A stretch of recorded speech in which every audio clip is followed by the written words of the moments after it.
Want to test your eye for seeing and reading light? Can you actually break down how a photograph was lit just by looking at it?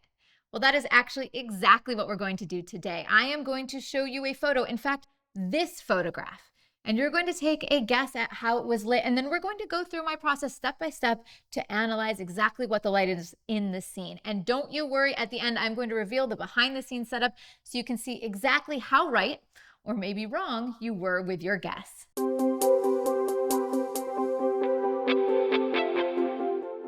Hey everybody, Lindsay Adler here. Today we are going to do something a little different, and honestly, it is one of the most valuable educational skills you can build for yourself as a photographer. We're going to look at a photograph, we're going to analyze it, and we are going to work backward to see how it was lit. Now, first, once again, here is that photograph we are going to analyze. Take a second, pause the video if you need, and see what you're noticing. Where do you think the light is coming from in the scene? What type of modifier do you think was used? How many lights were used in this shot? All of those things are things you need to think about. And if you had to, how would you try to replicate this lighting setup? And I just want to say this up front. You're not always going to be exactly right, and sometimes the photo is actually hiding key secrets. There's certain things you won't be able to see. The goal is to get close enough, and more importantly, to train your eyes so you can start to understand what the light is actually doing in the scene.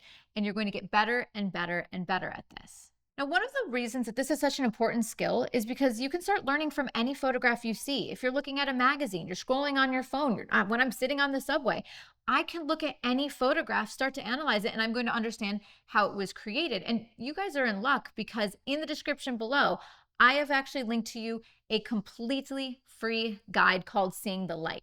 And in it, I show all of the different ways and all the different things I'm looking at as I analyze and consider each shot. This is a super in-depth guide, and it's going to start to help you understand how to speak and read the language of light. Now, in this video, I don't want to leave you out in the cold with no idea of how to analyze a shot, so I want to keep it simple, and I'm going to give you a very quick overview of what I'm looking at by analyzing the shadows, the catchlights, and highlights in each photograph. Let's take a look at my analysis framework, and the first thing I'm thinking about is not the gear, it's more what the light is doing. And I begin by analyzing the shadows, specifically the edges of the shadows. I'm usually looking at the shadow of the nose or the jawline. Is it crisp, defined, and abrupt? That indicates that the light is going to be harder. If the shadow edge is gradual or soft, it means that the light source is going to be softer or larger. The next thing I'm looking at is the directionality of light, and I'm doing this again by looking at the shadows. Where are the shadows falling and how long are they?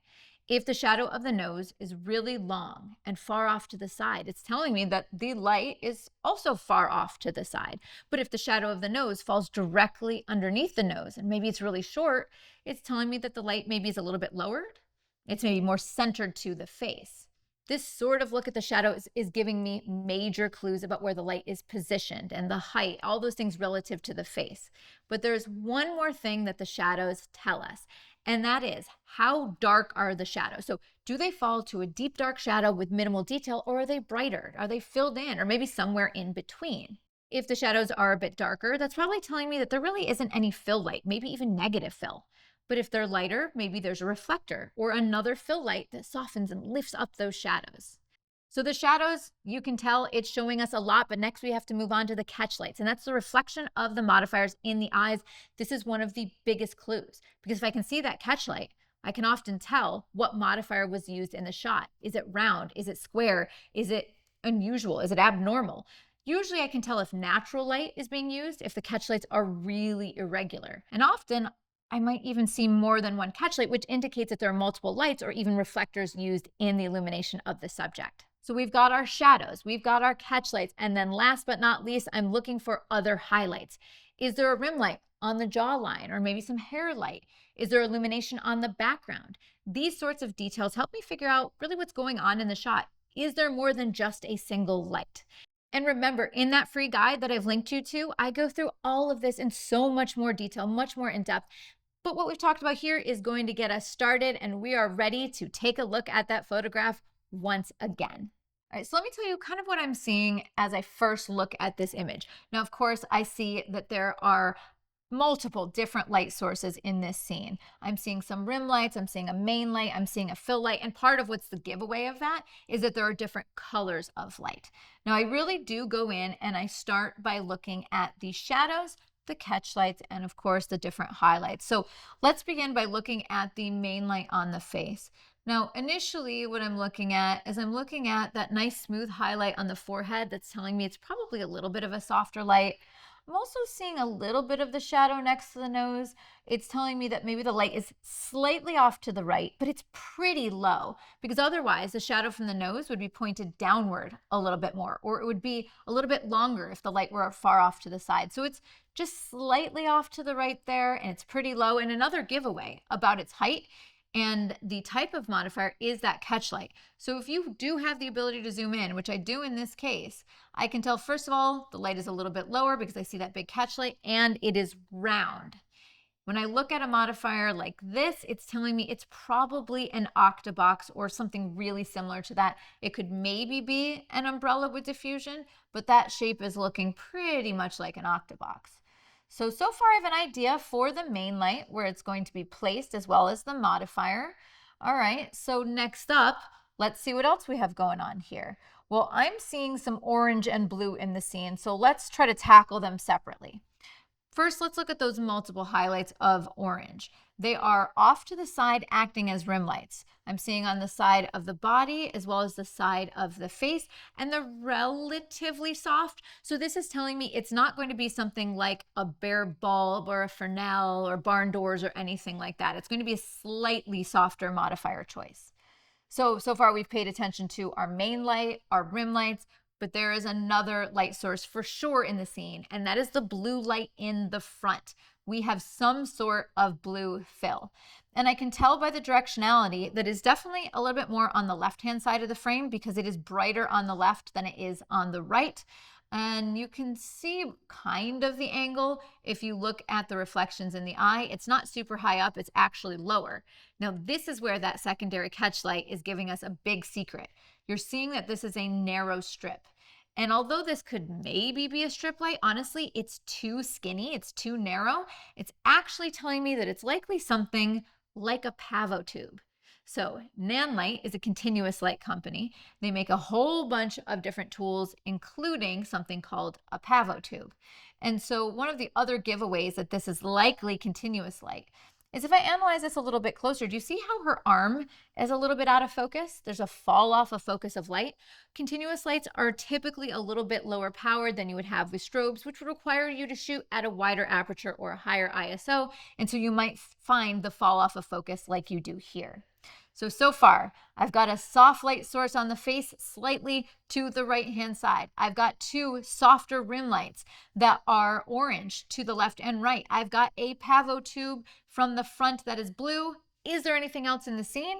Well, although the fill light could light the background blue, the fact that the light is brighter on the bottom and darker on the top tells me that probably there's a background light, something low behind the subject, because whatever is going to be closer to that light, in other words, the bottom of the frame, will be a little bit lighter, and then it will fade off towards the top. So this actually is not a simple setup. There are definitely at least 4 lights going on in this scene, and it's continuous light. So how close were you? Let's actually pop over and see the behind the scenes to see if we were right. All right, so here's the behind the scenes with our 5 light setup. So just like I mentioned, to the right-hand side of the frame, slightly off to the right and not too high, is our octabox. And that's what's giving that beautiful soft light on the face. Now, by the way, I know that this octabox was actually gridded to control the spill of light, which means it gets a little darker down her body, and that main light will not spill on the background. So that is very helpful. Then you see to the back, left, and right are rim lights, which I couldn't quite tell what they were. Well, those were the 2-foot pavo tubes. And then you see in the front, our fill was also a pavo tube, which we could tell in the eye. This one set to blue. And then last but not least, there would be no exact way for me to know what tool was used to light the background, but you can tell that gradient of light I picked up on, it was done with a pavo tube. In this case, it was set to blue, and so you get that beautiful gradient on the background. So 1 main light, 2 rim lights, 1 fill, and 1 background light. Now, by the way, I love this photograph and I love this lighting setup, and it is actually part of a free resource that you can download. I have linked to it in the description.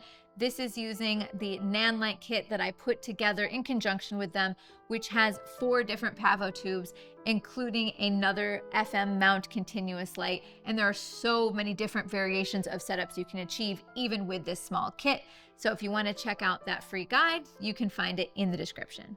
All right, so did you nail it with your guess, or were you a little bit off, or maybe you were completely off? Well, what's great is every time you go through this process, you're improving your ability to see and understand lighting. And especially nowadays, there are so many behind the scenes photos and videos that every time you look at a photograph, you can really learn and improve your ability to light. Now, if you want to see the gear that I use to make this image, be sure to check out the link in the description below. And of course, if you try to pick up this gear, you're definitely going to want to visit Adorama.com. Thanks everyone for watching, and I'll see you next time.